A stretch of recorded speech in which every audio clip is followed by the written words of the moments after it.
म्हणजे तुम्हाला मी पिसायला कुत्रेच म्हणायचं, कुत्रे म्हणा ना डायरेक्ट. मग कशाला लेकाची बायको करून घरात आणली सून म्हणून? अगं तवा चांगली वाटली म्हणून आणली. मग आता आता मला कुत्रे झाली माहिती का असं मी? पिसाळ कुत्र्यावर अंगाव येईल, मला म्हणशील पिसाळ कुत्र चावलंय. पण नेमकं म्हणायचं काय तुम्हाला? काय म्हणायचंय म्हणजे? हा तुझ्या आईला म्हणलं चावलं तर नसतं का चांगलं झालं, मला चावस तर. तुम्हाला चावायला लागलीच काय मी?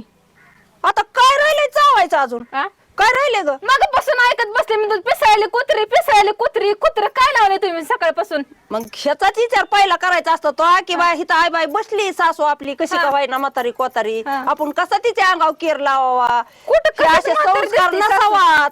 हा मला तर म्हातारी दिसत बी नाही. म्हणजे अशी काठी घेऊन डुगडुगी हो काय तुया पुढे होय ग? म्हणजे मग तू म्हणशील म्हातारी आई. मी म्हणलं का डुकडू घ्या काठी घ्या? हो नाही तरी तुझ्या मनातच आहे आम्ही कुठंतरी आमचं काळं पांढरं करावा आणि तो राज्य करावा, नाचणार निवणी अशी अशी नाचावा सगळ्या घरादारात. तुझ्या जसं म्हणाली तसं कर, माझंच वज वाटवळ करते कुठंतरी जाऊ. जा ना, मी तुम्हाला जा म्हणले नाही.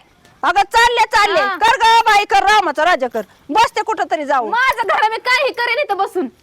रामाचा राजा कर म्हणते होय मला? माझ्या सलमान खानची हाय की मी कॅटरीना कॅफ, काय करायचं हिला?